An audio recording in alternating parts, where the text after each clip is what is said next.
Welcome to the Bootroom Podcast. Today is incredibly special. The Mighty Hornets are on display. But Harry Hennings, welcome aboard. Let's go, yeah, can't wait. And Charlie Bush, welcome. Hello. We've got this scarf behind us. I just said when I came in, you got the right. Yeah. You got the right badge on show. But we've edited this, not edited, we've changed the studio a tiny bit. We've got Sporting, Chelsea. I was wondering what that was. Ghana. I thought it was Celtic when I came in. No, we had a footballer coming from Finland, so we've got that signed by him. And he bought loads of scarves. Oh, wow. Yeah, Okay. pretty cool, right? So pretty cool. there's a lot to talk about with Watford, but I think we should start As with Tom always. Cleverley. Yeah, go on then. So Clevs. when Cleverley first came in, he came the back of the previous season. Mm-hmm. And the results were, there was a lot of draws in that time. Yeah, which at the time was quite good. Yeah, it was. What we had before. It was. So when Cleverley decided to stay, because there's rumours about him going, will he stay or will he go? What was your idea in the end of that?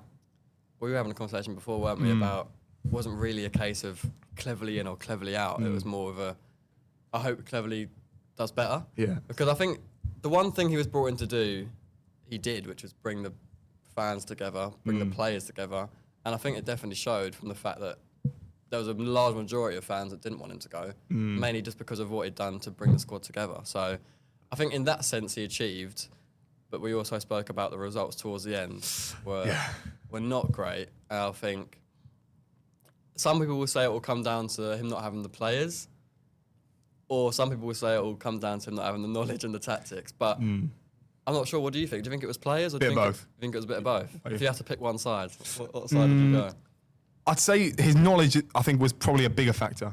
You think? He just kept playing the same team. He'd only been a manager for what, 9 games at that point? Yeah, but he was a manager before in the academy. Yes, wasn't he? Yeah. yeah. I suppose you learn your trade there, right? Yeah, you do, yeah. Yeah. And also, obviously, he played for you as well. He racked up a lot of appearances. Did you Yeah. see did you see him as a leader on the pitch? And did you ever envision he Definitely. could perhaps be a manager of Watford one day?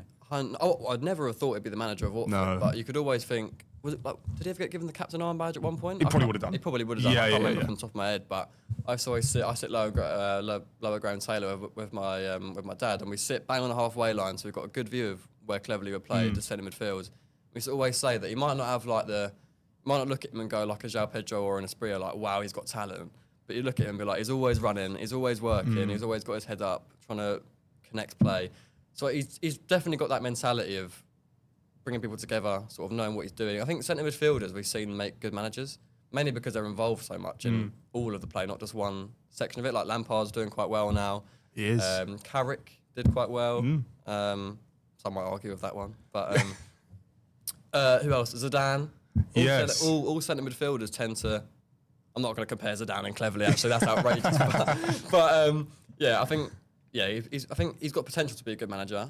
And I'd say that... See, I was also on the side of he didn't have the backing by Pozzo. It was like he was getting stripped away, get rid of Cleverley as well, and then everything's new. Yeah, because it sort of was like, now Cleverly's gone, now I'm going to flood loads of money into the club, which was a bit... I don't know, it seems a bit harsh, but from a business point of view, you could sort of see it as, if you were Pozzo, you got like an inexperienced manager, you could say, 9 games in, only managed an academy. You're not going to want to flood your money in. But we haven't really got anyway, to be honest. Yeah, it's true. I mean, the team even under the new manager, literally, I'm going to call him the new manager. New manager. Pezzolano, right? I can By the pronounce time that. this comes out, we'll have another level. Yeah, exactly. But with Paulo, when he first came in, I was pretty impressed. I was bigging the hell out of him. Yeah. Do you remember? Were you? Yeah, because he got promotions in 3 separate countries from the 2nd division to the 1st Yeah. division. And I liked his intensity in pre-season. I was at Boreham Wood, for example. I don't know if it's Boreham Wood, but at the sideline, he was just constantly there. And I feel like with Cleverly, there wasn't so much of that.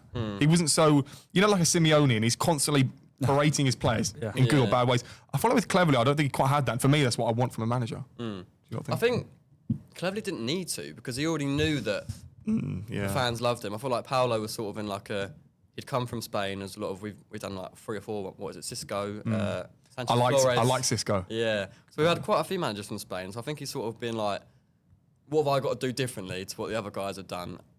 Yeah, and like you said, he always comes over, claps the fans, gives it the big one. He did it against Millwall as well. But I think tactics-wise, I didn't really like him. I didn't really like his style of football. Some of his decisions were questionable. You speaking about Pezzolano, right? Yeah. Yeah. Some of his decisions were questionable. Yeah. Substitutions were questionable. Yeah. And I just don't think he had what Cleverly had in terms of the connection to the players. He literally quite simply came in and said, "I'm not here to make friends." What was it? I'm not here to make friends.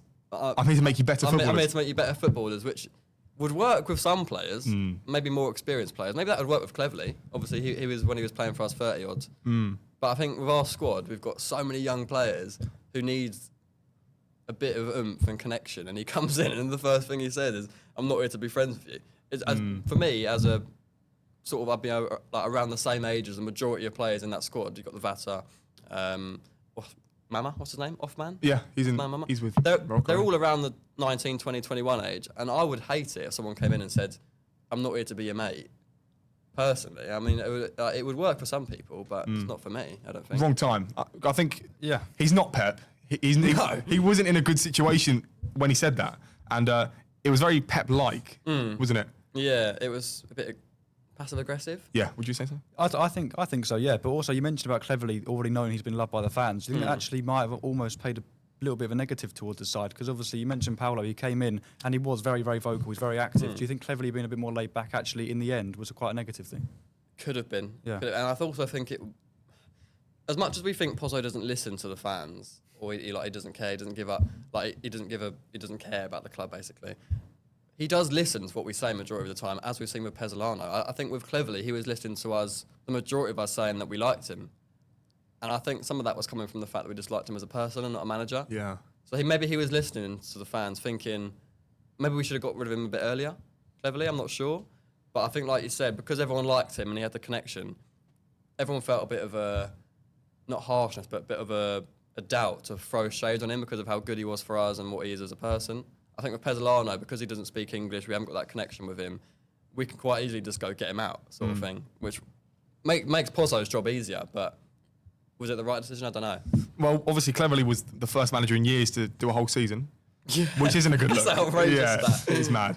And I feel like with Pezzolano, when he came in, I think it had the potential because there's players coming in and he would have had a say in what players were in the side. Keeping Imran Louza was mental. My favourite player. Yeah, is he your favourite player? He's up there. I mean, the striker, Kurmgard. I think he's fantastic. But when we went to QPR, we went to the QPR game, and obviously he got sent off right at the end, didn't he? And you could tell from the 3 games on after that he was missed, right? It was different, yeah. You sure it was him that got sent off? Loser, yeah. Oh, Loser got sent off. Oh, yeah. What did he do again? He just... I think it was double yellow? Yeah, that was.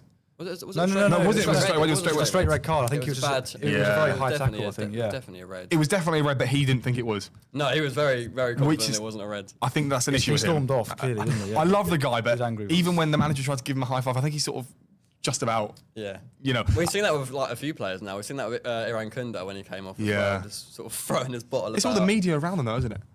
Yeah, it's always hard as a footballer, isn't it? Media. There's one player that I did not like, which was Ryan Andrews. Yeah. No! Yeah. I love Ryan. No, I feel like the guy never put a lot of work in. You're a fan of Backman, weren't you? No, I hate. Did you like Backman?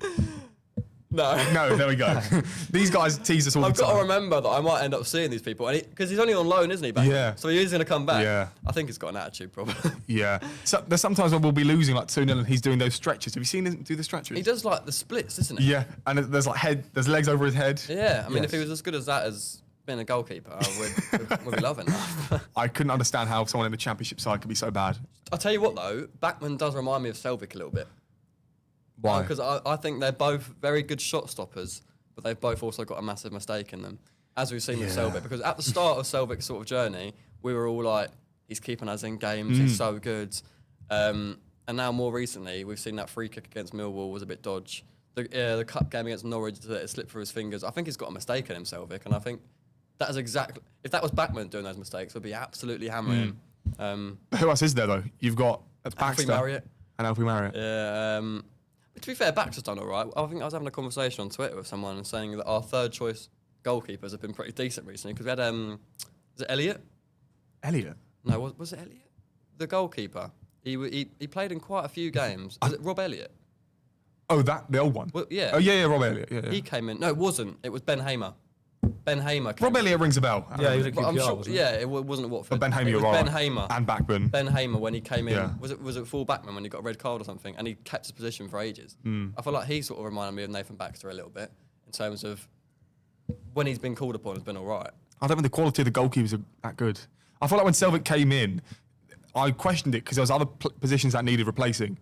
But now it maybe makes a bit of sense. But they've just gone for a very similar caliber to. I got told when Selvik came in that he thought he was signing for Udinese. You're lying. No, I promise you, I got told that he thought, because Udinese signed a goalkeeper at the same time, and he thought that he was going to be the one to go to Udinese and we'd get the other one. What? So whether that played a part in his mentality, I don't know, but that's what I heard, yeah. That's mental. It is, yeah. But also, just going back to what you said before, you mentioned Iran Kunda got subbed, 35 minutes in against Portsmouth. Do you know why he was? Because I was Absolutely I was checking the live feed and I saw, and obviously there wasn't any reports of injury or anything. No, I wasn't at that game, but when I saw it come through, I was just like, what is going on? I looked on Twitter and I was thinking, yeah, this is not right. And you could see, I saw him straight away throw his water bottle down, walk straight down the tunnel.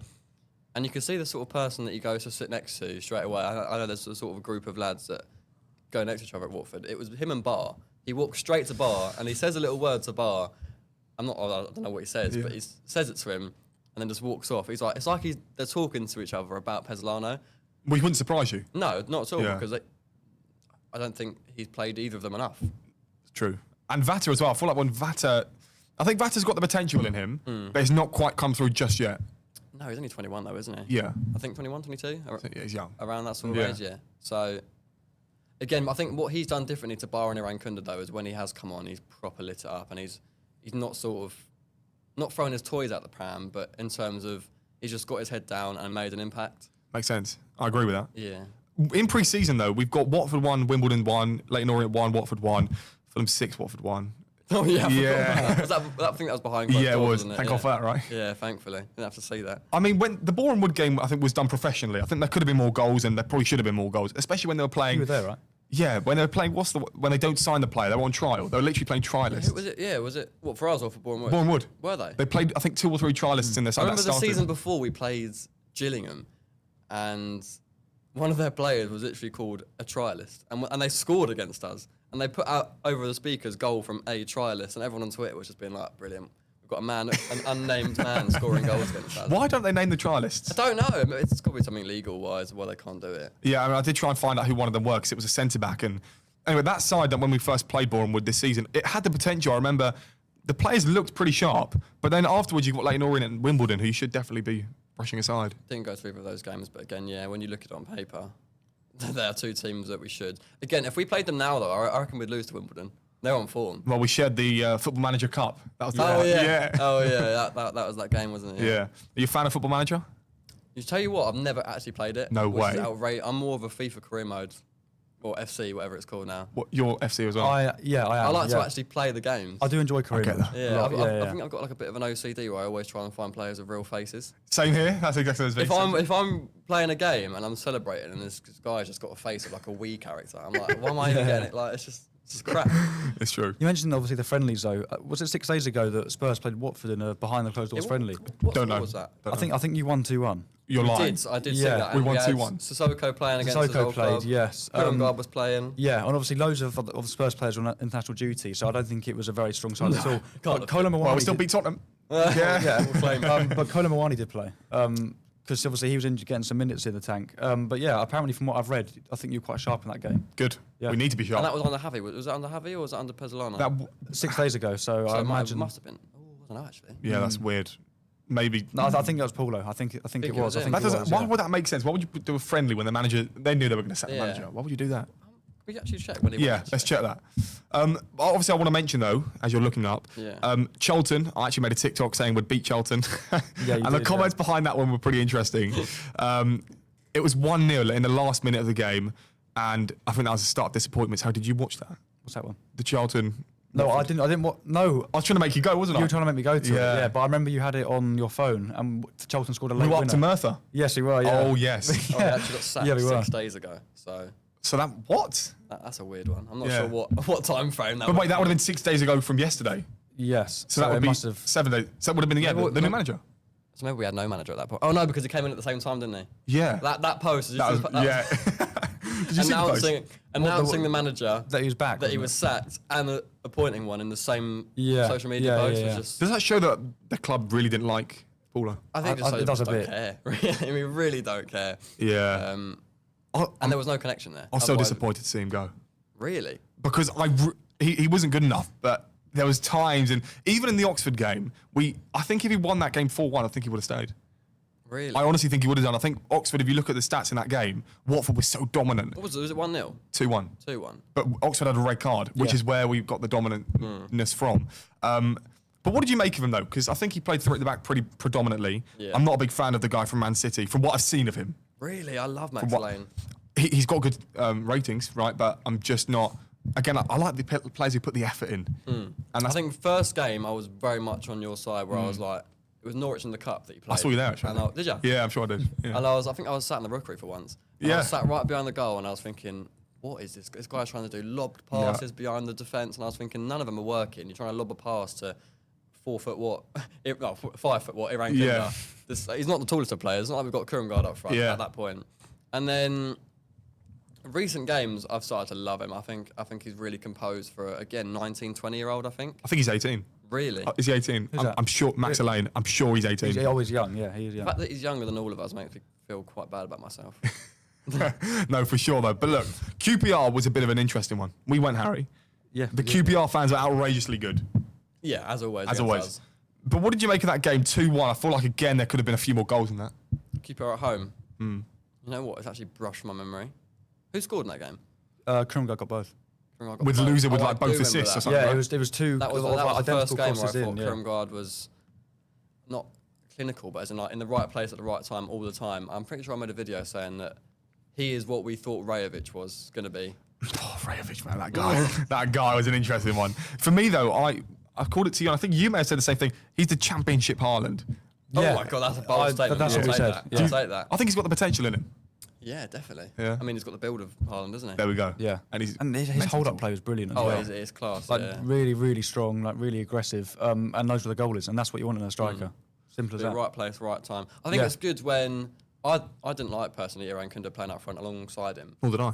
But when you had a very tall hold-up player like Kurumgard and Iran Kinder running off of him, I feel like if we had that with the 3 behind, if we had Kurumgard up front, and then behind we had... Well, we're going to get onto our lineup, aren't we?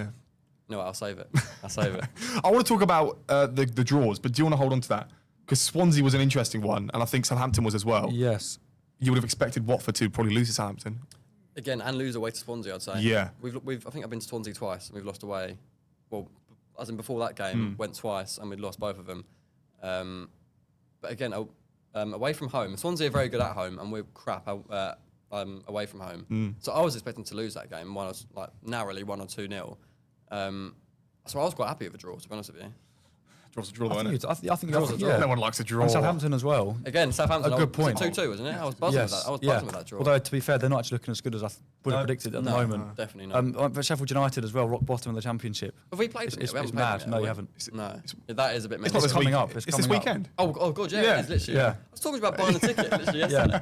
Yeah. That was today as well. But I feel like you have to win that. Buying a game. ticket today. No, I bought a ticket yesterday. But you said that you're buying But it today. I told you about the ticket today, It was fresh on the mind. Yeah. For me, I think that the Millwall game was an interesting one. You were going to go, but you didn't, right? You were also going to try and go to Blackburn and Hull as well. I wanted to go to Hull, yeah. Yes. For me, I thought I was eyeing up Millwall for months. I thought that was the game that Watford away from home under the lights would put in a performance. Yeah, we always do good for the 8 PM kickoffs, actually. Actually, no, I take that back. We don't. Because whenever we're on TV, we're rubbish. But Millwall just felt like a game that you could get the point and lift the spirit of the club. Yeah, what was the score? Oh, it was a Chatford Taxi free kick, wasn't it? Away from home. It was the opening day of the season. That guy needs to come back as well. Yeah, well, have you seen he put an Instagram post out saying days off. And I was No, like, he didn't. You had days off for the last he's had You've had months off. Yeah. Yeah. To be fair, though, he is in recovery, so he probably is at work quite a lot. To be fair, I'm a skeptic. I actually thought he was not so much injured. I thought he was going to go. Yeah. Valencia wanted him. Remember Yes, that? they did, Yeah, and was it Everton as well? I'm sure I saw, because it was something about Everton nicking all our players, because they wanted Despria as well. They got Decore, they got Richarlison. Yeah. And there was going to be a theme. I think they were linked to him at some point. I'm sure I saw yeah, it. I think I might be wrong. Yeah. But something that Jamie wasn't too keen on was using Sissoko and Kayembe as like 2 10s. I saw a video of you. I was looking through last night and I saw you go, if I see Kayembe play again.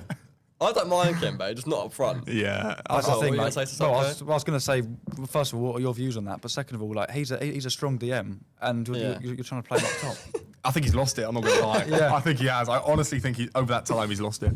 Tell you what, completely off topic, but Kayembe is my 3rd most watched player. He's been there for a while. Really? I think I've watched almost 100 games of Kayembe. And And I think he's all right. There was one point the other season, was it last season, where he was like our top goal scorer? Oh my God, what? Yeah, He was yeah. on penalties. He did He got quite a few penalties. Yeah. And then he was banging like... He's got a good strike on him. There was one point where we had no strikers, and I thought he might be the best striker of the ball in the club. Oh no, that's what I was saying. And that's worrying that he would have been at that point as well, because we had no strikers. Who did we have? It was Doumbia, and Doumbia hadn't really come into the thick of things at that point. And who else did we have up front? This is last season. Yeah, last season. It was Ravic was Doumbia gone. and it was Rajovic, because he went left out on on- loan and we only had Doumbia. Yeah, And I was like, we haven't really seen much of him. And then Kiembe was playing up front, and he actually has a good strike on him. that's what I said to all of you lot, and none of them believe me. What, that he was playing up front? Yeah, isn't that right? He was playing up front. Isn't that right, Zaid? We had no strikers on the pitch. Yeah, and that's why I thought it sort of led into this season with Pezzolano trying to sort of impersonate that, because Kiembe was still too far up the pitch for me. Yeah, I think I say on FIFA. He's a CDM on FIFA. Yeah. From the majority of the 100 games I've watched him, he's played just in front of the defence, where sort of Loser's playing now. And I'd quite like to see him swap, because what I think Loser does really well is he sort of plays as another centre back at times. He will sort of drop. He wants the over. ball too much.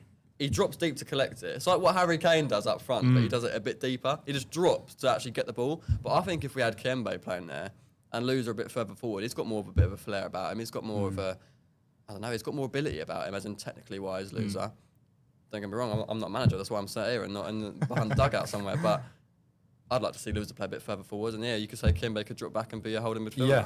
I mean, what have you thought of Sissoko? Because obviously he was at Spurs for many, many years. He was awful on the ball. He couldn't hit a barn door. But the thing he could do was take it past players, because he's just so strong. Surprisingly, though, it's not like you don't look at him and think he'll be able to take a man on. Because Yeah. there was one point that he was playing, well, for the majority of the start of this season and last season, he was playing right wing. He was playing on the wing. Didn't I Yeah, not he say was, that as yeah. well? That Kiembe and Sissoko are out of their position too often. Kiembe out front and Sissoko on the wing was a bad time to be a Watford fan. It was. But again, Sissoko's a player who you think would be sat in front of the defence, but when Loser's doing such a good job at coming in deep, collecting the ball, spraying balls, I think you can't really take him out of that position until we find a reason to play Loser somewhere else. Kiembe and Sissoko are not going to fill that role as well as he's done, and I think they're experienced players, Kiembe and Sissoko, and that's why I think we're sort of forced to play them. Just, I think out of position is the wrong way to go about it. I think so. I think Loser can be good anywhere in the midfield though. So I agree. That's right with what you were saying. I'm a decent lover of Sissoko. He's old. I you think got he's to just old. Was he 37? He's getting on a bit now. Yeah. 37 is just mental, isn't it? But you need that. I don't think you can bench Sissoko. I think the name's too big as well. And the wage. Yes. Yeah. Oh my Yes, word, the way. yeah, that's true, That that's must be true. There's ridiculous. no way we'd have him at the club unless he was starting, or at least on the bench. But how much longer can he start for, though? That's the thing. Yeah. Season, probably. Probably this season, yeah. Yeah. I'll be very surprised if he does another season of starting as a 38-year-old. But he was at Watford, went to France, and then came back. There wasn't a loan, was there? It was permanent, I'm sure. No, it was not the same club that Loser went on loan to. Yeah, Nantes. Yeah. Nantes, yeah, it was. No, Loser came from that club. And then Loser went to Lorient. Lorient, that was the Yeah, one. that was yes. another weird one. But that was because of the attitude problem, right? Yeah. Who was that under? Was that under... Oh God, what manager That was that would have been. That was before Cleverley, wasn't Yeah, Ismail, wasn't it? it? Lost track. I'm sure it's not gonna Valerian lie, I've Ismail. lost track of who's been in charge. I'm sure it was Ismail. But that feels like too close to us now in the timeline that he was actually sent out on loan. Yeah. He's the best player. Oh, he's definitely the best player at the club, I think. I think for a while I thought it was Chapatazzi. And Yeah. then I sort of had the view that he holds onto the ball a bit too long. Doesn't really know what to do with it when he gets to the final third. But that's why he's at Watford and why he's not at a big club. Do you think he will get to a big club? No. Loser? Yes. Really? I think he might I get think to Everton. Chapatazzi's 1, too injury prone, and 2, I say too old, he's not old, he's like 24, 25. But if you wanted that move to a big club with the player of his play style, like an agile player dribbling through defences, you've got to be picked up a bit younger. I think when you're at 24, 25, you're very injury prone. I think that's why we were able to sign him, because he had a knee, is it a knee or a hamstring? It's that reoccurring thing, right? He's got the same problem over and over again. And I think that's why he's not been picked up by a big club, because they're just worried about spending big money on him and then not playing. But I think Loser, is he older? He's like 26, isn't he? Yeah, 26. But I think if Loser does get moved to a big club, it's got to be in the next year or so. Yeah, it's got to be Because now. like your Well, he said it will be. He said that if basically Watford don't get promoted, he's gone. that's the thing. Yeah. Did you say that? Yeah. Where do you see him moving on to? Like ideally, obviously, I doubt he'll go to a Big Six club. I don't think he'll go. I don't think the Premier League suited for him, because didn't we play with Loser in the Premier Yeah. League? I'm sure he's played, and I don't think he looks as good as he does in the Championship. But I think that's because he's got more time on the ball in the Premier League, which is what I think. Yeah, I mean, Like, you'd think he'd excel with more time on the ball, but I think he plays better when you've got big, aggressive Championship players running at him, and he can just pop round and 1, 2, 3. So I think Spanish League would probably be quite good for him. Maybe the French League again, but he's not going to get into PSG, is he? No chance. no. I don't see him. Maybe a Marseille. Is it Sarr? No, Sarr was at Marseille, wasn't Yeah. he? Yeah. Maybe a bit of more of a French move. He's Moroccan, isn't he? But I'm sure he's got French roots of some sort. Well, I mean, he ended up in Nantes. Yeah. So it's like, I mean, for me, I feel like Loser's going to go to the World Cup. Is he good enough to be a Moroccan side? He was good enough to get into the last World Cup, and they were was it the World Cup or was it the Euro? It was the World Cup. No, and they were unbelievable. Yeah, because they're an African. Are they an African born in team or a France. European team? In Morocco. Yeah, Africa. They're in Africa, but they're part of the Euros. No. Because there are some countries that aren't in Europe, but they're still. Yeah, like Israel's in Asia. I Yeah. suppose. Yes. No, but Morocco playing AFCON, they play in. Didn't have, I'm Morocco's sure. in AFCON, yeah. Didn't they win AFCON? Or am I making it up? No, they didn't. No, I think it they got was to the final, didn't they? Was Egypt. it not Nigeria the one? That, Yes, it was. Yeah. Oh, yeah. It was. Nigeria. Yes. Really? I'm sure. Was it Nigeria? Who? Did? Ivory Coast. It was Ivory Coast. Was it Nigeria in the final? Yeah. How long 'Cause ago I'm was sure we that? had another player in that final as well. I can't remember who it might have been. Ivory Coast. That actually does ring a Ivory bell. Coast. Man, you might have to look that one up. Was it William Troost-Ekong? Troost-Ekong was in the final for Nigeria. It For might have been, Nigeria. it might have been Okay. that, actually. You're Okay. right. What did you make of Troost-Ekong? Because I feel like that side when Ekong was in it, you had Wesley Hoot, you had Ben Foster, like you had these bigger names. We've just sort of stripped away. I love Troost-Ekong. I've got a manager career mode in FC26 where I've retired Troost-Ekong, and I'm now the manager at FC Cincinnati. No, I'm actually Chicago Fire. Oh. Yeah, so Troost, I love Troost. He's a lovely guy, and he loves Watford as well. So I quite liked him. He's a player that I thought, like what you said when you said you like players that are up for it, passionate for playing for the club. There was that clip when the Luton player got sent off at Luton and he's just waving Yeah. in his face. It's a bit shithousery, but I love it. I absolutely love it. I think players that are keen to play for the club always end up performing better because there's a desire to actually get on the pitch and play. 100%. You mentioned names like Foster. And also something I was going to ask you actually was like you've had players like Cucho Hernandez, Richarlison, like these big Yeah. names. guy. Delafeu, Roberto Pereira. Like what was it like to actually watch them play? Because Delafeu, I mean, I think of Delafeu, I think back to the goal at Wembley. Yeah. That little into the top corner. I mean, that it just looks so effortless for Were me. you there? No. I wasn't I a think Watford it fan might back be- in the day. Oh yeah, you're Liverpool. I got into football like in 2019. I think that was the best goal I've ever seen live. From my point of view. Actually, I'll take that back. It definitely wasn't 2019. No, It but was 2018. no, but when I got into football, Oh, right. maybe 2017. I don't know when. I'm not going to tell you the answer to that. Do you think Gerard Delafeu could come back to Watford? No. Really? He's such a wind-up, though, isn't he? Have you seen him on Twitter? Yeah. He's always saying, we're going up, and everyone's just biting all the time. He says, oh, we're going up. When Javi came, Garcia, he's like, oh, welcome back. And everyone's like, what do you mean, welcome back? You're not even here. Yeah. So I think he just loves Watford, but I don't think he'll ever come back. How old is Delafeu? 29. Oh, he's not even in his 30s. Oh, really? No. hang on a minute. He might be in his 30s. 31 rings a bell, 29 rings a bell. But He's around that. with that injury that he got ruled out for alongside, I'm sorry to you, 31. 31? Yeah. He's 31. One more year, surely? One last return? Again, he's not a championship player, though, is he? He's got a bit too much flair about him. He's way too good for the championship But still. he's coming back from an injury, though. The end of his career. Yeah. Emmanuel Dennis. Yes, he's coming I've back. seen that as well. That's rubbish. Like, don't get me wrong, I love Dennis, but for the third time, His last spell wasn't that good either. no, it wasn't. Yeah. And he wasn't that great at Blackburn. Didn't play much at Blackburn either. I wouldn't bring him back, especially when we've got Curran guy up front as well now. I just feel like you need that depth. You do. I think True. you do. Yeah. True. Well, as you mentioned before, when you had Kayembe up top, that was because of the lack of options up I'd front. rather Dennis than Kiembe up Yeah, Yeah. exactly. Yeah, That's true. I mean, I always rated Dennis as well because he could play on the right, off the left, and up top as well. He's very versatile. When he came back on the second spell, did he not play on the wing for a bit? he did. Yeah, he did. He did play on the off the wing. left. Yeah, off the Yeah, left. yeah. Because we had was it João Pedro? Yeah. That was ridiculous. We had Dennis, Sarr, and João Pedro. You didn't know what you on have the until same it's team. gone. And then The fact we had that and didn't do anything. Yeah. is- and Cucho on the bench. and then Cucho. The fact that we had to drop Cucho Yeah. just shows it all, really. Yeah, exactly. I've got this. I should have bought the signed Cucho and You're Hernandez a big shirt. fan. Yeah, yeah. Got one, I yeah. like Cucho. There's one player that also reminds me of Hernandez a slight bit is Mateus Martins. Yeah, what did you think of him? Again, he was a bit slow for a winger. He was. I feel like exactly what you just said. Instead of not pace-wise slow, but it's in terms of slowing the game down. Yeah. Whenever he got the ball, that's what I didn't like about.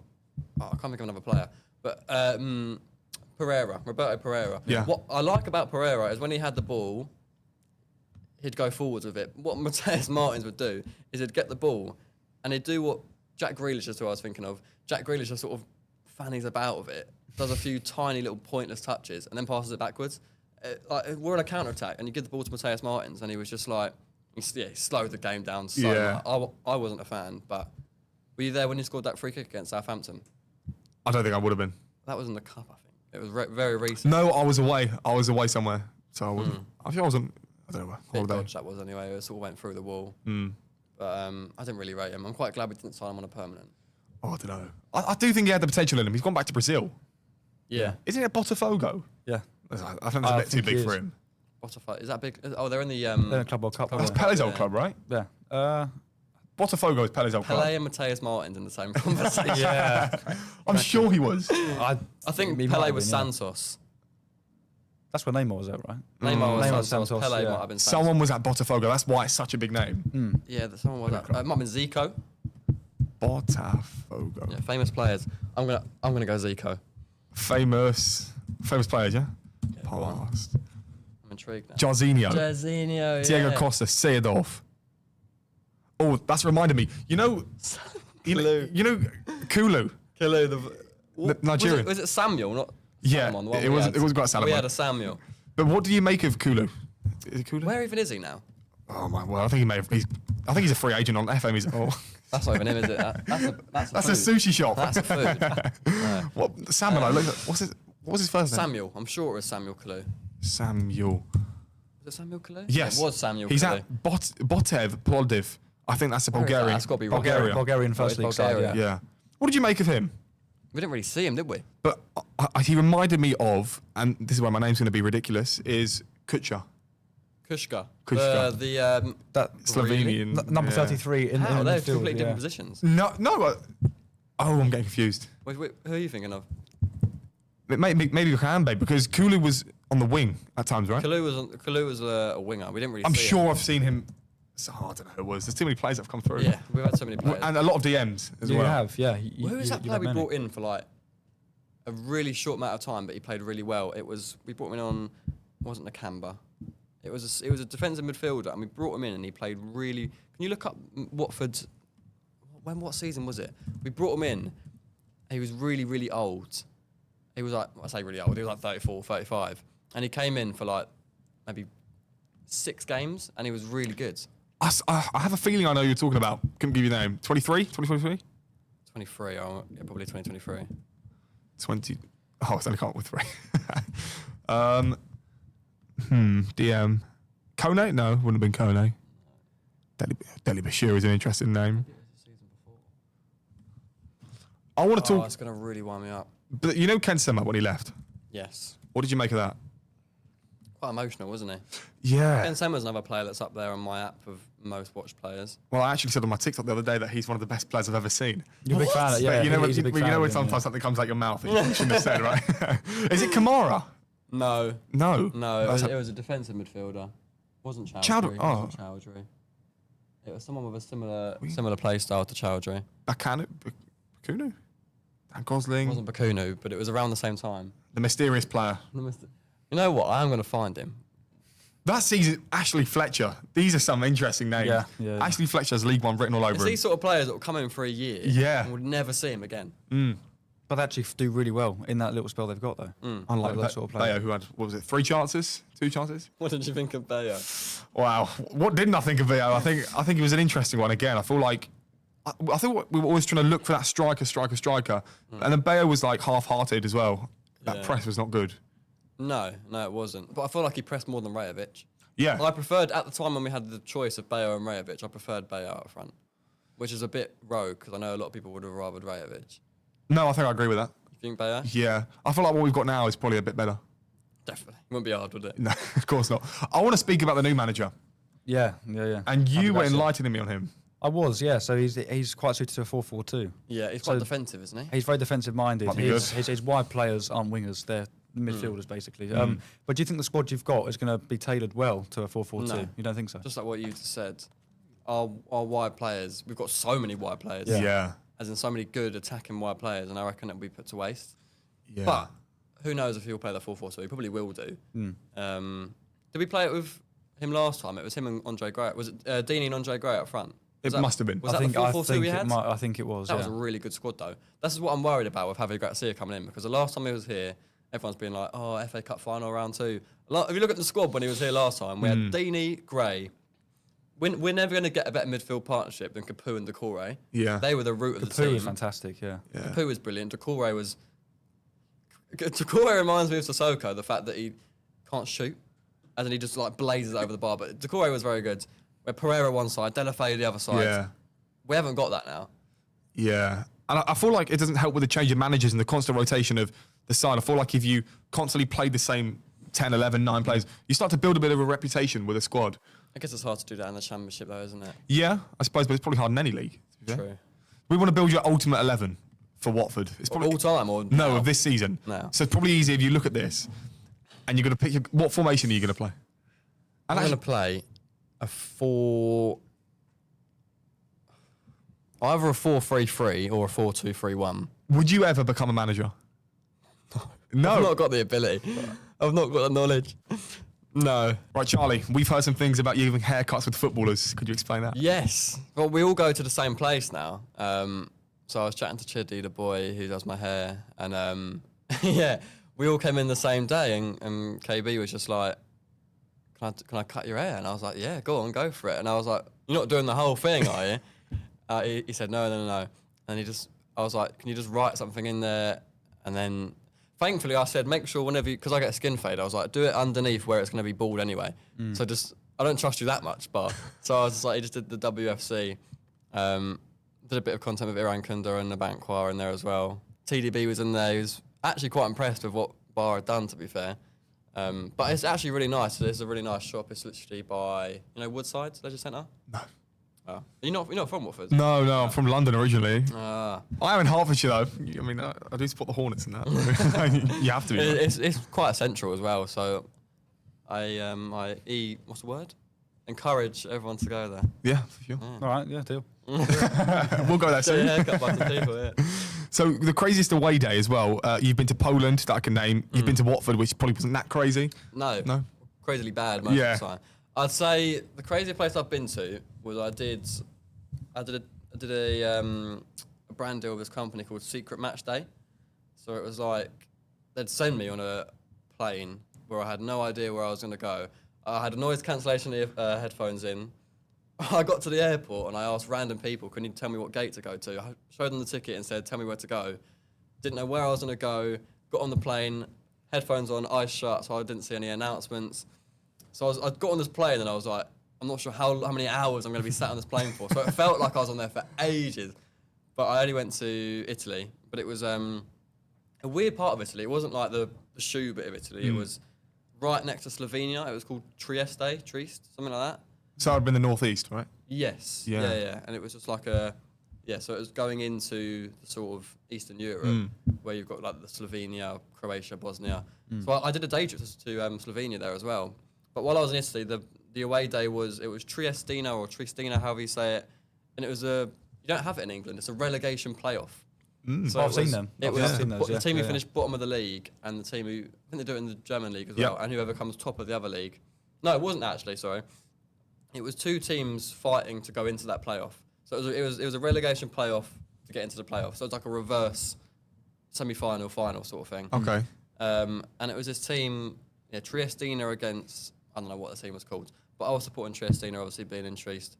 And the stadium was 30,000 for the third tier of Italy, which is ridiculous. And they had so many fans, flares going off, and I was just like, European football fans are nuts. Just nuts, yeah. You can have beer while you're watching the football. There's no rules. There's just, I say no rules. You can't kill people or anything.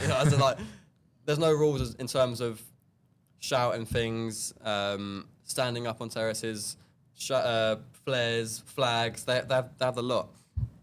And I thought it was just that Triestina had to win the game to not go down, basically. That's what I thought a relegation playoff was. But turns out, when the full-time whistle went, it was 0-0 the entire game. And I was like, this is pretty shit, isn't it? I've just come all the way to Italy and it's a 0-0. And then everyone just starts running onto the pitch. And I was like, what's going on? It's 0-0. Why is everyone running on the pitch? And all they needed to do was draw 0-0. So it was like, not crazy, but it was more, the whole holiday and away day was just unknown. Didn't know where I was going. Didn't know the fact that we were going to do a pitch invasion for a 0-0. And it was just like, you'd run onto the pitch, and you know how in England when they have pitch invasions, they get all the players off, security guards on. I was just running past footballers, and they were just like, just casually like jumping in with the crowds, and I was just like, this is nuts. That's a third tier as well. Yeah, third tier, and they were so up for it. The atmosphere was incredible, and unlike Poland, the food was brilliant as well. In Italy, as it always is. Pasta, pizza, everything. Yeah. But the thing is, like Bournemouth, if you think of their ground, it's what, 10, 11,000. That's the third tier of Italy. It's got pretty much 3 times the capacity. Nowhere near filled it. There was about 2,000 there. Okay. But there was so many empty But it's still a seats. massive ground, But right? exactly, yeah, the ground was huge. So I'm sure they were like up there at one point and they just dropped down divisions and they just haven't changed the stadium, which must be quite expensive, to be fair. Yeah. Oh, yeah, it costs too much to do that thing every time. For me, though, I feel like if you did that trip, you have to go to a team. If you go anywhere in the world, by yourself or maybe with someone else, you have to go to a football team. Oh yeah, that's like rule number one when you're a football fan on holiday. Even like go to see a stadium, even if it's like during the summer. Yeah. You just got to go past it and say that you've seen it. That's what we did. We went to Madrid in 2017. We went to watch the Madrid derby, the Bernabeu. Oh, wow. That was unbelievable. And then 2 years ago, over Christmas, we went to Seville and we went to watch Sevilla play Getafe. Is that their rivals, Getafe? No, that's Betis. But Getafe, that's on their Greenwood as well. So there was quite a lot of... The atmosphere was mad just because of him. Have you seen that? It's Marseille now, isn't he? Yeah. He's playing against Newcastle and Liverpool. But thank God they're away. Because if it was in England, he would have got pelters. Yes. Imagine Greenwood going to Anfield after what? He's a Man United player. He's not still a Man United player, is he? No. No, he's permanent at Marseille. But one, he used to be a Man United player, and two, I'm not going to get into that. But he would have got abused. But thankfully, it's in Marseille. Yeah. Well, the Marseille fans are nuts themselves. Yeah, but I suppose if it's your own player. Yeah, of course. Yeah. Yeah. There's been a lot of change in football over the last 10 years. There's no cash anymore. You can't have beer outside where you drink, right? All sorts of weird rules. Like you probably can't even bring a packet of Haribos in anymore. But try to sneak it in your pocket. Like exactly that. But never the drinks. So you can never get the drinks in. No, you can't. Not in annoying. England. No. For Bilbao in the final, they served only non-alcoholic beer in the whole ground. Really? Oh, wow. Yeah. So you could take it to your seat because it was non-alcoholic, but you just couldn't sell any. Do you know what thing I get alcohol. blamed for? For some reason I get blamed for it. Is away fans will come onto my comments and go, "You can't buy alcohol in the away end." And I was like, "That's not my fault. I'm not on the bar. I didn't decide that." Yeah. But there are people saying like, "You can't have an opinion on," because I basically all my content is rating away days pretty much, going to mainly Watford, and they'll be like, "You can't judge away days because you can't even buy alcohol at Watford." And I was like, "Why does that mean? Why has that got to do with me? I've got nothing to do with the alcohol." But This slightly touches on what we'll talk about later, though. Is do you ever read the comments? Obviously you do. The hate comments. yes. Yeah. As I told you before, TikTok and Instagram is not bad because most of the time they're kids. But Facebook and Twitter is where it goes a bit mental, and I have to not block people, but just like filter comments. Yeah. I think my mum hates it more than I do. Makes sense, She right? sort of takes it like it's directed towards her. I'm like, don't worry, they're not saying it to you, mum. Like, she'll come down, she'll come upstairs and be like, "This person said this," and I'll be like, "Yeah, but it's not towards you. It's all right. It's fine. Don't worry." But I don't really care. As long as it's not someone I know, or If it's someone you know, it's so bad. if it's someone you know, or you've got a good connection with them, or they're in the workspace maybe. Say if it was another content creator. I've had that before. That's just a bit crap. The trouble is, it's always going to happen, though, isn't it? No matter what club you do, no matter what you post, there's always someone that wants to say something negative about it. So. Yeah. You get quite a lot of hate comments, right? Oh, no way. Worse. No way. People you know. Yeah. That's even worse. So Is it banter or is it? Oh, it's on that line, right? It's on that line. Oh. We're going to build you... Well, you've both built your Watford sides, and it's a bit ironic because I haven't. So the Tottenham fan is actually who I agree with on this occasion, but we haven't heard yours yet. To be fair, I wouldn't be surprised if they get Harry as manager soon. So Harry the Hornet or Harry Hennings? both. Oh, Harry the Hornet. Harry the Hornet is the assistant manager. So, Charlie, do you want to go first or should Harry go first? Harry, go first. Okay. I'm intrigued. Formation first. So 4-3-3. Yeah. I would go with Selvik in goal, and Gaki right back, Abankwa and Elaine. Elaine. Yeah. 2 centre backs, Bola left back, Sissoko, Loser, and Chak in the middle. Chak playing in the 10, Loser the 8, Sissoko the 6. He can play that, can't he? Yeah. Aaron Kundu on the right, Bar off the left, and then the Championship Haaland up top. Championship Ireland. Do you agree with that? Started off really well. Selvik. Well, I'm going 4-3-3 as yeah. well. 4-3-3. Selvik. Who did you have left back? Bola. Yeah, left back I had him. Selvik, Wiley, Elena, Banquo and Gakia. So the exact same back five, but I'd have Wiley over Bola. Okay. Midfield 3, Loser left. I'm going to have like one sort of holding midfielder. Okay. So Loser in the Loser in the sort of 8-ish. Cipriano in the 6. And then I'd have, is it Memphis Mendy? Yeah. Mendy. Yeah. So I'd have Loser and Mendy with Cipriano sat just in between. Again, they could swap, so Loser could go where Cipriano is and sort of hover between the midfield and defence.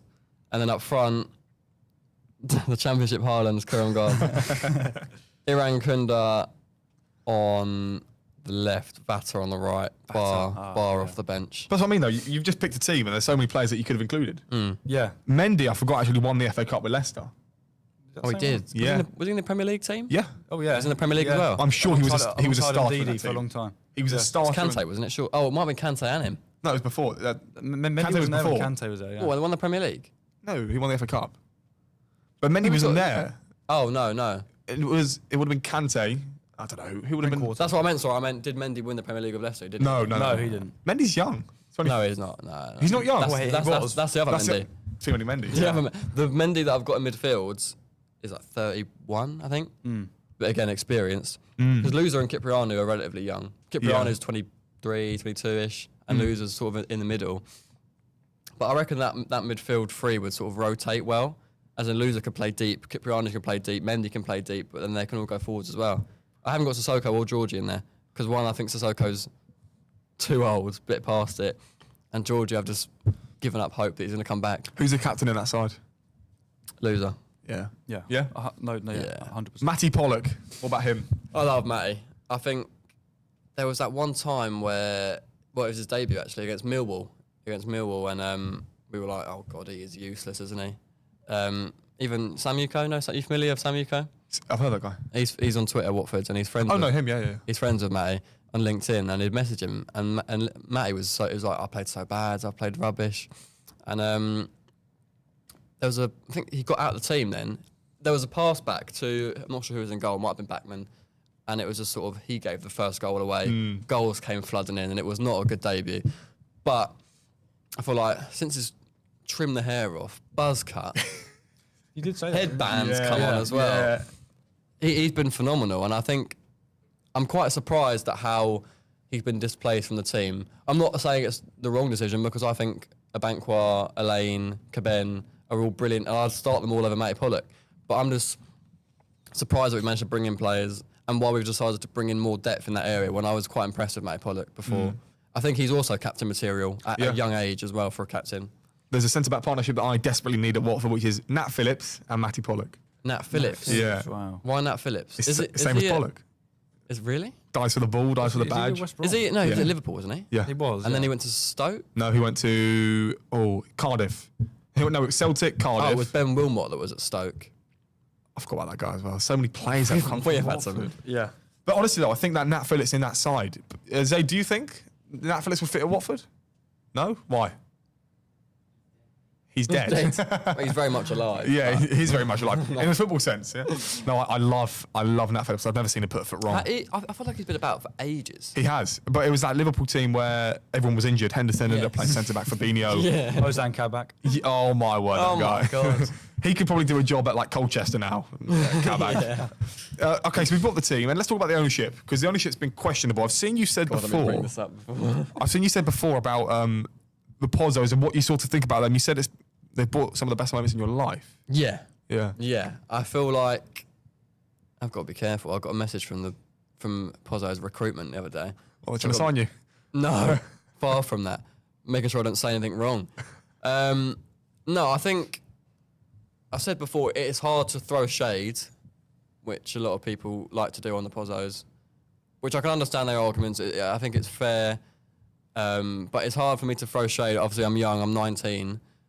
Ever since I've been a Watford fan, the Pozzos have been in charge. I haven't seen, like when I've spoke to older fans, I haven't seen these other owners that have been in charge. I can't compare it to anything. So I've only seen the Pozzos, and for the majority of my time being a Watford fan, we were in the Premier League. Some great times. FA Cup final, which we spoke about. we've finished mid-table in the Premier League, which I never thought I'd be able to say. They don't sound like great achievements, but for me, as a Watford fan, I can't really doubt what they've done for the club. I think now they've just sort of run out of money, run out of ideas, and that's it. They're the only two. The one that people try and throw in there is that they've lost interest, which I don't think they have, because you look at the sort of route we've got around strategizing managers. Obviously, we know we've spoke about it, getting them in, out, like we're doing the hokey cokey or something. But, if he didn't care, he wouldn't try and bring in the new manager. Because it's costing him a lot of money. Exactly. So I think it's quite harsh when people will go online and be like, Pozzo's running the club into the ground, he doesn't care. He obviously does, otherwise, yeah, he wouldn't bother. If we were really bad under, say what we were with Pezzolano, I think we were bad with Pezzolano. If he didn't care, he would have just kept him, the fans would have been outraged as they were, and we'd just run the club to the ground. But the fact that he's trying to go not out of his way, but the fact he's trying to think of new ideas and trying to change it shows some interest to me. So I feel like it's more of a case of, as a club, we don't have money anymore. And when we had that Premier League squad with, as we spoke before, Dini, Delafeu, Doucouré, we had that money, which made it easier for him to make decisions. Now it's sort of, we've got that connection with Udinese. We're using that as a sort of rebound, safety blanket sort of thing. And that's just about all the ideation that we've got at the moment. It's true. It is 100%. But I think Javi Grazia's been there before, so I think there's optimism for him to come back. I think there's optimism for the fans, for the players as well, because he knows Watford to a certain extent. He's been there before. Paolo obviously was brand new, so I think that's something you can certainly take from that. The fact that he's felt, well, we've done it before, haven't we, with Sanchez Flores, bring him back.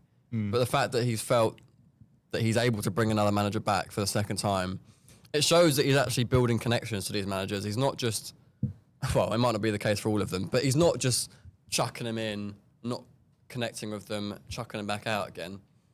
The fact that he's still got that connection with Javi Grazia, the fact that Javi Grazia is willing to go back, whether it's for the money or whether it's for the experience, I don't know. But the fact that he's willing to go back and work with Pozzo again shows that there's some sort of connection there. Otherwise, say if they left on bad terms and Javi Grazia thought, oh, the Pozzo's are terrible owners, why would he come back? Why would he come back apart from a bit of money, which, don't get me wrong, everyone loves, but he's got enough of it. Javi Grazia's got enough money to the fact that he doesn't need to come in for another 6-month Watford spell. It's probably going to be that, isn't it? It probably will be around that. But yeah, I think, I've been asked questions on the Pozzos before, so it's hard to throw shade on them because they've done good things. But I think people are running out of patience. I feel as if the reason why maybe I did like Pezzolano a bit more than perhaps you and other people, maybe a lot more actually, is because I like to see the unknown managers come into the side and do well. Because I feel if you look at the licenses, obviously, the pro license is the top level. So Pezzolano's got the same qualification as Pep Guardiola and things like that. So for me, there's hundreds and probably thousands of pro managers out there, like pro on the licenses. Just give everyone a chance. Like, why not? I mean, when you give us a chance at this point. Yeah. May as well give it a go. Yeah. Who's that team that got in the person from Football Manager? Oh, that was Lons. Will Still. Oh, it was. Yeah. Yeah, so I mean, we could do that as well. He hates being like named. Yeah, but of course you're going to be known as that. He wanted to eradicate that completely from. I think though, if he wasn't the Football Manager guy, he probably wouldn't be at Southampton. The publicity. I think that's helped him a lot. Yeah, to where he is. Yeah. I think you've got to embrace that. So Watford are currently 11th in the table. Yeah. Good or bad? Woo! Gets in there. It's a bit of a drop down, right? It is a little bit. It's so mid-table, isn't it? Yeah, but it's 3 points off the playoffs, which is why the Championship's such an optimistic league. And so close as well. Yeah. Then you're only 5 points off 21st. I think leaving school, the most maths that I do is trying to work out each season how far we're off the playoffs. If this team wins and that team wins and we lose, that's the most maths that I do. And it's actually, it's a bit of a headache because there was a point last season where we were in terrible form, but there was still a possibility. Great. And there always is for these clubs. Yeah. And it was like March or like February, late February, and I was like, we could still do it. We could still do it. We lost like 4 in a row. It was with Cleverley, wasn't it?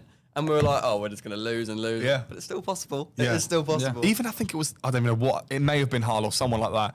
And I was like, we're like 12 points off, but you never know. Because Hull, I think we're above, I don't know what it was. But you also look the reverse way, though, and we're only like 10 points off the relegation zone as well. That's the thing. But that's why it's so important, I think, to get from game week 1, you have to be winning games. Because I think if you're 3 points off 6th, so that means in the space How of many have we played now? Is it 8, 9? 9. 9 games played. but in the space of a week, you can literally jump up 5-6 places in the league. Yeah. And teams that are in the playoffs high. You play 2 a week, don't you? Yeah. Yeah, you do. So Yeah. you can literally get 6 points within a week. Well, we get the rest now. We're not in the EFL Cup. What about the FA Cup? I'm not really. Oh, actually, I am bothered. Oh, An Arsenal away day would be like legendary. that was my first ever away day. Really? That wasn't like England or Yeah. something like that. It was Arsenal and it was Guardiola. Remember the Guardiola goal? No. Guardiola? Or he just pelted it into the top Guardiola. corner. Don't recall that. Guardiola, the Algerian bloke. It was Danny Welbeck was playing for Arsenal, and he missed a sit. As I said, This might have been I'm new to football. 20. I'm a newbie. I think. I don't know when this was, to be fair, but that was my first away day. 2012? No, it wasn't that far back. When did you get into football? About 5. That Brentford. Well, yeah. Was that when you were 5? No, that would have been when you were younger. No, I was 5. That's my 5th birthday. That photo? Yes. What? When did you? How old were you? About that. 2012, so yeah, I was about Really? 5, 6. Were you? Before me. So you were maybe like 7, 8, 8. That's late, Yeah. isn't it? Because I don't know these goals. I don't think. So in a cup, who's the one team that you want Newcastle. away? Yeah. You'd go to that. Yeah. I haven't been there. And it's so hard as a neutral to get tickets for Newcastle Yeah. that I'd have to get it through a Watford away day. Because I'm trying to do the 92 and I can't get Newcastle. It was Villa for a while and thankfully England went and played at Villa Park, so I counted that. yeah. So I You were counted questioning that though, I weren't you? was questioning Yeah. that. I was like, do I count that? And then, Newcastle was hard to get as a neutral. So I'd love to get Newcastle away. For me, I feel that this season could potentially be an FA Cup run for maybe Tottenham, but maybe Watford as well. Hopefully, yeah. I mean, could you imagine? Spurs Watford final. Who would win? That would tear my household apart. Do you know what? I seriously. Well, look. Obviously it's very hard to imagine, but Spurs would win that easy. Watford would be more up for it. You think? Yeah. I think Thomas Frank's an unbelievable manager. He's shown I so think far he's that there's way too definitely good signs to there lose to clubs of like improvement. The last thing we wanted to speak about that was your content creation. So, I suppose who got you into it? How did you get into it? I feel like everyone. No, I feel like everyone. Not everyone. That's all right. I feel like everyone. Not everyone. The majority of people that I speak to used to watch like when they were 5, 6. Sidemen, Chris MD. Yeah. I'm trying to think of who else. W2S as well. Yeah. All these sort of big time YouTubers, and I was sort of just like, I never actually said to myself, I want to do that, I want to be that, but it was always in the back of my mind. Like I used to make crappy little YouTube videos in my nan's garden playing football and things like that. And then so that was always in the back of my mind, like it's a possibility. I thought it was a big stretch. I thought it was like becoming a footballer. It's just like it's a dream, but no one's ever going to do it. And then there was a point where I was leaving school, sixth form, about 2-3 years ago, and I was in hospital for ages. I didn't do sixth form. I did it all from home, and I was running a faceless account called the Hornets Hive. The account that I've got now used to be called the Hornets Hive, and I got it up to like 10k followers because I think that's what you got to get money. And I was sort of just like, this is not going to be a thing. I'm just doing it for fun because I was immobile in bed. I was in hospital. I was just like, what am I going to do? Just sit on my phone. So I started doing edits of Watford players and things like this. And I was like, getting £2 here and there, £5 here and there. And then it started going up. And I was like, actually, this could be like, I've not even put my face out there. So I tried to put my face out there for about 6 months. I've privated all the videos now, but they are so, can I swear? Yeah. They are shit. Like some of the quality of the videos. I used to speak like I was having held to gunpoint. It was just like, it was mental. I don't know how I built up a following with that sort of quality videos, but it worked. And I got up to, in 6 months, 50k, and I was like, whoa. Like, it jumped up so quick. And then I was like, right, this is a job now. I'm young, I've just left school, I'm still living at home, thanks to mum. She's sort of, I don't know, I sort of live in a lucky enough environment with my mum that she'll cover the majority of the bills, so I haven't got much to pay. Obviously, I'll help her out here and there, but I've got the luxury of being able to give it a few years to just go for it. Well, I know that a lot of people can't do that, so I'm very grateful to my mum that I'm able to live at home, not pay many bills, and give it 2-3 years to just go content, and see where it takes me. And last season was my full season of going every Watford game doing content. Been doing it for just over a year now, year and 3-4 months, and now up to about 70k. And I think it's all about sort of like getting the experience. It might not end up being a full-time job, but I've sort of come to the conclusion if I don't make it content creation full-time in the long run, I've built some great connections. I've done some great opportunities working in like, whether it will be in production or working in TV or working anything around media. I now know I want to be in media. But if it wasn't for me starting up my crappy little edits that I was doing, I was going to go to uni and do sports psychology. So it's sort of like, it all came at once, and now I'm sort of come to not a steady point, but it's sort of narrowing out a little bit to the point where it's becoming a bit more stable. But yeah, I think it's quite an inconsistent industry. I feel like there'll be some months where I'm like, I'm doing so well, it's going to be brilliant, and there are some months where it's like, no one actually cares about it. It's sort of just like, it's different. It's difficult on the mental to be a content creator, but when the highs are there, it's really, really fun at the moment. Talk to us though about your time at the Valley of Charlton. From what I've seen, you spent a really, really good few days, or was it just a day? No, it was a few days. I built a great connection with Charlton. I've not built I've done some work with Watford, but I think the connection I built with Charlton, everyone I met there was incredible. Obviously, they've done was it the first 5-man charity match? Was it at the Valley? What, Cal the Dragon? Yeah, no, I think that was at Wembley. Was that there as well? That was at Charlton, right? It was at Charlton. Yeah. Charlton. So it was that one. It was Southampton. Yeah, you're right. Downgraded to Charlton. Sounds harsh on Charlton's ground's quite nice. They're in the same league now, aren't they? Yeah. We've been there, haven't we? Yeah, Charlton's a decent club. I'm not gonna lie. So they've sort of got that. They're used to working with content creators and doing stuff for media and things like that.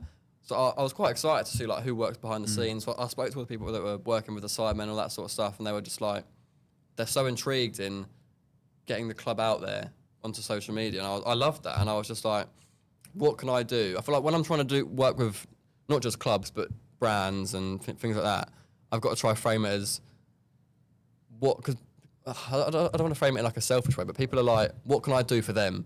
No one really cares about how it's going to benefit me. I've got to try sell it to the point where what can I do for Charlton? That makes sense. Not what can I do for...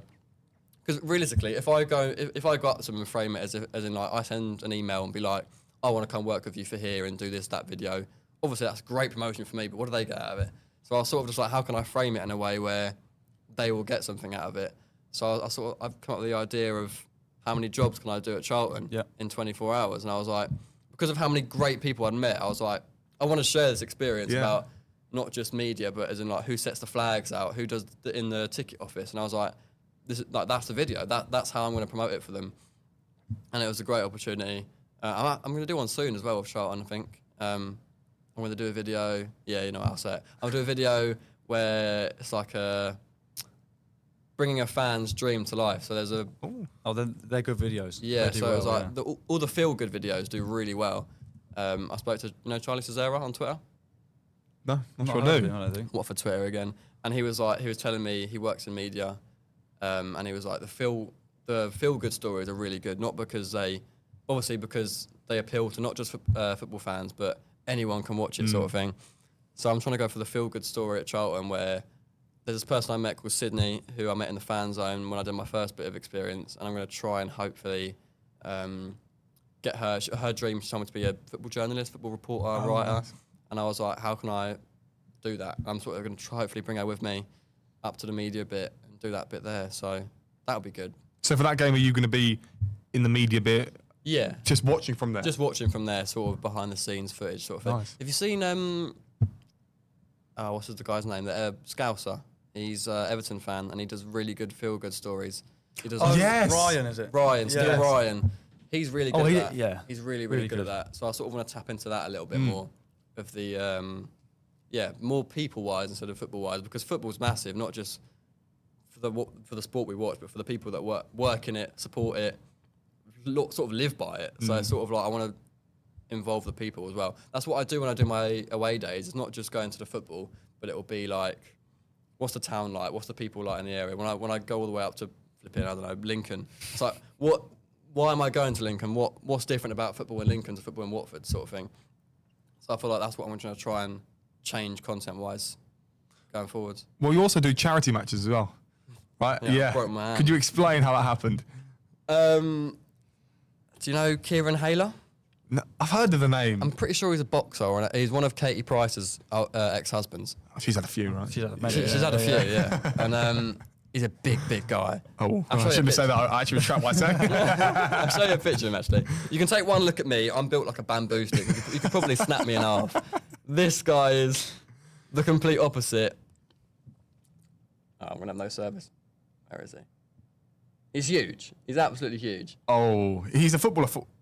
Is this another charity match? That wasn't a charity match, yeah. I'm not sure what he is, actually. Do you know what's interesting, though? Because I like... Fitness. Well, no surprise. Yeah. I like the charity matches that you can go and meet people that aren't quite football-y. Like there's people that... Love Island. Wasn't there a Love Island Yeah, there? some Love Islanders there. Yeah. Ronnie Vint, Kieran, Cal the Dragon. What was your experience like with Cat the Dragon? Oh, he's actually lovely. Yeah. He's actually so down to earth. I did a little... He was the first person there. He got there really early. And it was my first time working with this company, Celebrity Soccer, so I was like, I'll get there really early. And Cal was just there on his own, and I was like, we did a little walk around the pitch. Do you know who you are? No, he didn't know who I was, Oh. Cal Dragon, no. No, lanyard needed. That's an inside joke. Leave that one out. So tell us about your story. So you went around the pitch with Cat the Dragon. Yeah, I went around with Cal the Dragon, and he was just sort of... He's very humble, That's interesting. which is surprising. Yeah. Because I thought it'd sort of be like... Because he's got a big following. Yeah. All the kids were loving it. They were getting behind the goal, and they were going, go on, Cal, go on, Cal. So you'd think, because he's quite young as well, you'd think that the majority of people who sort of gain a massive following, they're a bit like, not up their own arse, but like sort of, they know that they've got a big following and people follow them and things like this. Cal was just the complete opposite. I was walking around with him and I was saying like, how is it? How's the content going now? Because he's sort of not as in trend as he used to be before. And I was sort of like, how's it going now? And he was just saying that he was doing it for his mum and all this sort of stuff. I was like, oh, it's lovely. Oh. Yeah. And I just didn't expect it. Yeah. But he's he seems like a lovely guy. I only spoke to him for 24 He's quite a hours. genuine person, isn't Yeah. he? That's Yeah, the main thing definitely. with him. Yeah. He's very tall as well. He's very tall. massive. No surprise. Yeah. I quickly wanted to ask though, was the security guard Chris there? Cal's dad. Cal's dad? I don't think so. No. Have you seen the memes? It's like his dad's his person. Oh, I have seen. Yeah, He goes yeah. online and tries to defend him. Yeah, I have seen that. He wasn't there. So last one from me then. When you look back to yourself when you're in Anne's garden and sat on your phone making your Watford edits, and you look to yourself now, are you happy with what you've accomplished? Do you think there's more to come? Yeah, definitely. I'm so happy. Like, I'm over the... Sorry, I've forgotten what the wording is. Over the moon? Not over the moon, no. Oh. That's not the words. I not expect it at all. Because it's sort of like... I did it out of a hobby and out of just doing it for the sake of it, not doing it for like... I didn't set out being like, I want to be a content creator, I want to do this as my career. I just sort of said, oh, this is an opportunity. So the fact that I've got to a point where I can call it my job is just unreal. Like, I'd never, ever thought that. And then now I'm just sort of seeing where I can take it. I haven't really got a goal in mind, which is probably a bit of a bad idea. Yeah. I know a lot of people say you should have a goal in mind and you try and reach that goal. I've just sort of like, Depends. go with the flow. Yeah. See what I do, see who I meet, see what opportunities come to me. But I think a bit of advice that I would give is what I've just said is the complete opposite. Don't wait for opportunities to come to you. When you're starting off, the amount of emails that I've sent in the last year of my life is ridiculous. Just the worst I can say is no. Yeah. So I've sent emails to so many clubs, and the only ones I got back were Watford, Charlton, Wickham, and Nottingham Forest. And I'm so grateful for that. But it's just like spam emails. That's the only bit of advice I'd give is you've got to go searching for stuff instead of, because realistically no one's going to come to you unless you're like millions, big time, you're this and that. So you just got to not work hard, but as in like be smart about how you go about things and how you approach people and things like that. Well, I think there's a lot more to talk about, but unfortunately we have to stop. So I know we've been kicked out. well, we always end on here with a handshake. So thank you. With your not broken arm. Is it hand or is it a formal? It's a formal one in front of that camera. Formal handshake. Yes, thank you very much. There we go. Harry, Jamie, thank you pleasure. very much. Charlie, pleasure. Reach across the table. There we go.